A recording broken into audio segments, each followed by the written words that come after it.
பரபரப்பு தீர்ப்பு வந்திருக்கிறது. ஓபி ரவீந்திரநாத் உள்ளிட்டோர் தாக்கல் செய்த முறையீட்டில் அதிமுக விவகாரத்தை தேர்தல் ஆணையம் விசாரிக்க விதிக்கப்பட்டிருந்த தடையை நீக்கி இருக்கிறது சென்னை உயர்நீதிமன்றம். இது அரசியல் வட்டாரத்தில் பெரிய பரபரப்பை ஏற்படுத்தியிருக்கு. நம்முடைய திரு ஓபி ரவீந்திரநாத் முன்னாள் தேனி நாடாளுமன்ற உறுப்பினர் தொலைபேசி வாயிலாக இணைகிறார். திரு ரவீந்திரநாத், இந்த தீர்ப்பு உங்களுக்கு நிச்சயம் மகிழ்ச்சி அளிக்கும். உங்களுடைய முதற்கட்ட பார்வைகள். தந்தி தொலைக்காட்சிக்கு என்னுடைய வணக்கங்கள். இந்த தீர்ப்பு என்பது ஒட்டுமொத்த அனைத்து இந்திய அண்ணா திராவிட முன்னேற்ற கழகத்தினுடைய தொண்டர்களுடைய உணர்வை, அவர்களுடைய நியாயமான உணர்வை அவர்களுக்கு ஒரு மகிழ்ச்சி தரக்கூடிய ஒரு தீர்ப்பாக இன்னைக்கு இந்த தீர்ப்பு அமைந்திருக்கிறது என்பது என்னுடைய கருத்து. ஆனா உங்களுக்கு லோக்கஸ் ஸ்டாண்டியே இல்லை, நீங்கெல்லாம் கட்சியிலிருந்து நீக்கப்பட்ட துரோகிகள், உங்க பேச்செல்லாம் எப்படி கேட்க முடியும்னு சற்று நேரத்துக்கு முன்பாக திரு சி.வி. சண்முகம் ஆவேசமா பேசியதை கேட்டிருப்பீங்க. Your reactions? அதாவது இந்த கட்சி என்பது புரட்சி தலைவர் ஆரம்பிச்ச காலகட்டத்தில் தொண்டர்களால் தான் தலைமையை தீர்மானிக்க முடியும் என்ற பைலா, அதாவது உலகத்துல எந்த கட்சிக்குமே இந்த ரைட்ஸ் கிடையாது. அந்த ரைட்ஸை ஏன் போட்டார்னா, திமுகவிலிருந்து ஒரு பொதுக்குழு ஒரு 300-400 பேர், அன்னைக்கு 400 பேர் சேர்ந்த அந்த பொதுக்குழு புரட்சி தலைவர் காரணத்தினால் எதிர்காலத்தில் தனக்கு ஏற்பட்ட இந்த கதி, நம்ம இயக்கத்திற்கு, நான் ஆரம்பிக்கின்ற இயக்கத்திற்கு ஒரு சாதாரண ஒரு தொண்டனுக்கு, உண்மையான தொண்டனுக்கு ஏற்பட்டு விடக்கூடாது என்பதற்காக தான் இந்த பைலாவே புரட்சி தலைவர் கொண்டு வந்தார். ஆனால் அந்த பைலாவையும் இன்னைக்கு இருக்கக்கூடிய நபர்கள் தனிப்பட்ட அவர்களுடைய சுய லாபத்திற்காக புரட்சி தலைவர் கொண்டு வந்த அந்த விதியையே மாற்றி புரட்சி தலைவி மாண்புமிகு அம்மா அவர்களுக்கு தான் கழக நிரந்தர பொதுச் செயலாளர் என்ற பட்டத்தையும் அந்த உரிமையை நம்ம தொண்டர்கள் வழங்கினார்கள். அதையும் பறித்து இன்னைக்கு அவர் சுயலாபத்துக்காக செயல்பட்டு கொண்டிருக்கின்றார்கள். ஆக இல்ல, அது மாற்றப்பட்டது உங்க தந்தையார் ஒருங்கிணைப்பாளராக இருந்த காலத்துல தானே?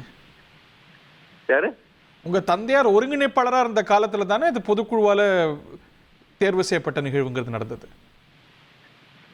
ஒருங்கிணைப்பாளராக இருந்த காலகட்டத்தில் 2 பேரும் சேர்ந்து பொதுக்குழுவால் எடுத்தது இந்த அடிப்படை விதியை மாற்றக்கூடாதுங்கிறது இருக்கு.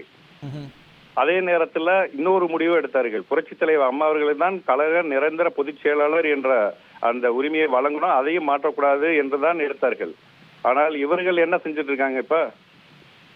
இது இல்ல, இது முடிவாக வேண்டிய இடம் நீதிமன்றம். தேர்தல் ஆணையத்துக்கு இதுக்கான வரம்பு கிடையாது. இந்த தீர்ப்பே பாத்தீங்கன்னா அது அவங்களுக்கு கிடைச்ச பகுதி வெற்றி. இந்த முடிவு உங்களுக்கு உரிமை இருக்கா இல்லையாங்கிறத தேர்தல் ஆணையம் முடிவு செய்யணும் அப்படிங்கிற. அதாவது தேர்தல் ஆணையம் என்பது, அதாவது ஒரு பொலிட்டிக்கல் பார்ட்டியை ரெகக்னைஸ் பண்றது யாரு? தேர்தல் ஆணையம். அந்த ரெகக்னைஸ் எதை வச்சு கொடுக்கறாங்க?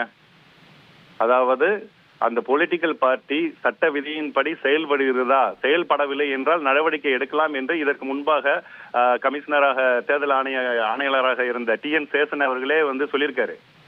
அப்ப அவங்களுடைய ரைட்ஸ் இருக்கு. தேர்தல் கமிஷனுக்கு எலெக்ஷன் கமிஷனுக்கு அவங்க ரைட்ஸ் இருக்கு. அந்த ரைட்ஸ் படி 29 விதியெல்லாம் குறிப்பிட்டு சொல்றார். தேர்தல் ஆணையம் எங்க முடிவு எடுக்கலாம்னா, எந்த குழு உண்மையான கட்சியின் முடிவு எடுக்கலாம். டெஸ்ட் ஆஃப் மெஜாரிட்டி படி பார்த்தான்னா அதுதானே குழு. இன்னொன்னு, இந்த நீதிமன்ற வாதத்திலேயே கூட பெரும்பாலான உறுப்பினர்கள் உங்க பக்கம் இருக்கிறாங்க அப்படிங்கிற வாதத்தை நீங்க எடுத்து வச்சிருக்கிறீங்க.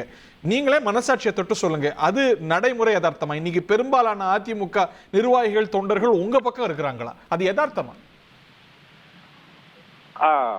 சரியான கேள்வி கேட்டீங்கள். சரி, அதாவது இது அம்மா அவர்களுடைய மறைவுக்கு பிறகு அனைத்து இந்திய அண்ணா திராவிட முன்னேற்ற கழகம் எந்த தேர்தலில் வெற்றி பெற்றிருக்கு சொல்லுங்க பாப்போம். எந்த தேர்தலில் வெற்றி பெற்றிருக்கு? இவங்க தொண்டர்கள் மொத்தமா இருக்கிறாங்க அப்படின்னு சொன்னா எல்லா தேர்தலும் வெற்றி பெற்றிருக்கலாம்ல. 2019 பாராளுமன்ற தேர்தலில் 40 ஒரே ஒரு பாராளுமன்ற, தேனி பாராளுமன்றம் நான் மட்டும் தான் ஜெயிச்சேன். அதற்கு பிறகு 35% இருந்தது, இன்னைக்கு 20% கீழே போயிருச்சு. வரிசையா தோல்வி, பல தோல்விகளை கொடுத்துக்கிட்டே இருந்தா இந்த கட்சி சுருங்கிட்டு இருக்கு. பல சாதனைகள் படைத்த இயக்கம் இன்னைக்கு பல வேதனைகள் கொண்ட இயக்கமாக இன்னைக்கு மாறிக்கொண்டிருக்கின்றது. இதுதான் தொண்டர்களுடைய அவங்க மன வேதனையில தவிச்சிட்டு இருக்காங்க. இல்ல அது ஒரு பொலிட்டிக்கல் மேட்டர். ஆனால் அது ஒரு லீகல் ஃபேக்ட் இல்லைல்ல. இப்போ நீங்க வந்து ஒரு கட்சி ஜெயிக்குதா தோக்குதான்னு எலெக்ஷன் கமிஷன் பார்க்காது. அந்த கட்சியில எம்எல்ஏக்கள், எம்பிக்கள், நிர்வாகிகள் எந்த பக்கம் இருக்காங்கன்னு தானே பார்க்கும். அப்படி உங்களுக்கு முன்னேற்றம் இந்த விவகாரத்துல வரும்னு எப்படி நம்புறீங்க நீங்க? அதாவது நிர்வாகிகள் மட்டும் இருக்காங்களான்னு மட்டும் பார்க்காது. ஒட்டுமொத்த தொண்டர்கள் வந்து எங்க இருக்கிறாங்க, ஒரு டிஸ்பியூட்ஸ் ரைஸ் ஆகுது. அப்ப 1 கோடி பேர் இருக்காங்கன்னா 1 கோடி பேர்ல யாரு மெஜாரிட்டி இருக்கிறாங்க, அதையும் தேர்தல் கமிஷன் வந்து கருத்தில் கொள்ளணும்.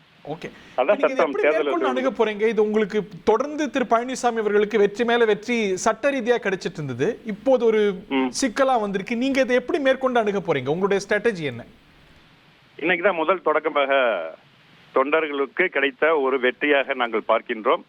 இந்த வெற்றி புரட்சி தலைவி அம்மா அவர்களுடைய ஆசீர்வாதத்தினால இந்த வெற்றி தொடரும் என்பது என்னுடைய கருத்து. இது சின்னத்துக்கு சிக்கல் வருவெல்லாம் சில பேர் கணிச்சு சொல்றாங்க. அப்படியெல்லாம் வர வாய்ப்பு இருக்குன்னு என்னை பொறுத்த வரைக்கும் நீங்க கேட்டீங்கன்னா, இந்த சின்னம் என்பது புரட்சி தலைவி அம்மா அவர்களால் உருவாக்கப்பட்டது. அதாவது மக்கள் மத்தியில தமிழகத்தில் 35 ஆண்டு காலமாக இந்த சின்னம் வெற்றி பெற்ற சின்னம். இந்த சின்னம் வெற்றி பெற்ற சின்னத்தை இன்னைக்கு தேர்தலையும் நிக்க முடியாத ஒரு சூழ்நிலையில இருக்கக்கூடிய இந்த நிலை மாறும், கண்டிப்பாக மாறும். எப்படி மாறும்? நினைத்தால் அது மாறும். அது நினைத்து விட்டார்கள். கண்டிப்பாக ஒருங்கிணைந்து எதிர்காலத்தில் தமிழகத்தில் அனைத்து இந்திய அண்ணா திராவிட முன்னேற்ற கழகம் ஆட்சியில் தமிழகத்தை ஆளும் என்பது என்னுடைய கருத்து. இது எலெக்ஷன் கமிஷன் விசாரிக்க போகுது. எலெக்ஷன் கமிஷன்ல மேற்கொண்டு நீங்க என்ன யுக்திகளை கையாள போறீங்க? என்ன கோரிக்கைகளை வைக்க போறீங்க? இன்னைக்கு கிடைச்ச தீர்ப்புடைய முழு நகல் வந்து கையில கிடைக்கட்டும். கிடைச்சதுக்கு அப்புறம் எங்களுடைய சட்ட வல்லுநர்களுடன் கலந்து ஆலோசித்துட்டு எங்களுடைய முயற்சி வந்து இருக்கும். இல்ல, இப்ப எலெக்ஷன் கமிஷனோட நடவடிக்கைக்கெல்லாம் பின்னாடி சில அரசியல் நோக்கத்தை திரு பழனிசாமி அவர்கள் ஆதரிக்கிறவங்க, அதிமுக ஆதரிக்கிறவங்க எல்லாம் பாக்குறாங்க. இதுக்கு பின்னாடி டெல்லி இருக்கோ? எலெக்ஷன் கமிஷன் நடவடிக்கைகளுக்கு பின்னாடி அதாவது இண்டிபெண்டன்ட் பாடி, அதுக்கு பின்னாடி டெல்லி இருக்கோ, மகாராஷ்டிரா இருக்கோ, தமிழ்நாடு இருக்கோ எல்லாம் நம்ம சொல்ல முடியாது. அவர்களுடைய விதியின்படி, சட்ட விதியின்படி நியாயமாக அவர்கள் விசாரணையை தொடர்ந்து நியாயமான தீர்ப்பை அவர்கள் அளிப்பார்கள். நன்றி திரு ரவீந்திரநாத். Thank you very much. முன்னாள் தேனி நாடாளுமன்ற உறுப்பினர். அவருடைய மேல்முறையீட்டில் இந்த தீர்ப்பு வந்திருக்கு அப்படிங்கிறது குறிப்பிடத்தக்கது. தவிர்க்க முடியாத தம்ப்நெயில்ஸ், கலக்கலான கண்டென்ட்ஸ், சினிமாவும் சீரியஸ் பிரச்சனைகளும், சும்மாவே ராம்சரண் தளபதி விஜய் எப்படா பெரிய கலகலப்பும் கைகலப்பும். Me too love you. Thank you அவர்களை மாஸ் ஏத்துறது ஏற்ற தெரிக்குதுனாலே டன் தான். பிரேக்கே இல்லாமல் பிரேக்கிங் நியூஸ் சொல்லும் தந்தி டிவி ஆப். இன்ஸ்டா தலைமுறை வரை இறங்கி அடிக்கும் தந்தி டிவியின் டிஜிட்டல் எக்ஸ்க்ளூசிவ். பாடி காமிச்சீங்க, அது அதை விட மோசம். இல்ல பாடி காமிச்சீங்கன்னா அது இன்னும் வெரி பேட். தந்தி டிவி ஆப்பை இலவசமா டவுன்லோட் செய்யுங்க. ஃபாலோ பண்ணுங்க, சப்ஸ்கிரைப் பண்ணுங்க, என்ஜாய் பண்ணுங்க.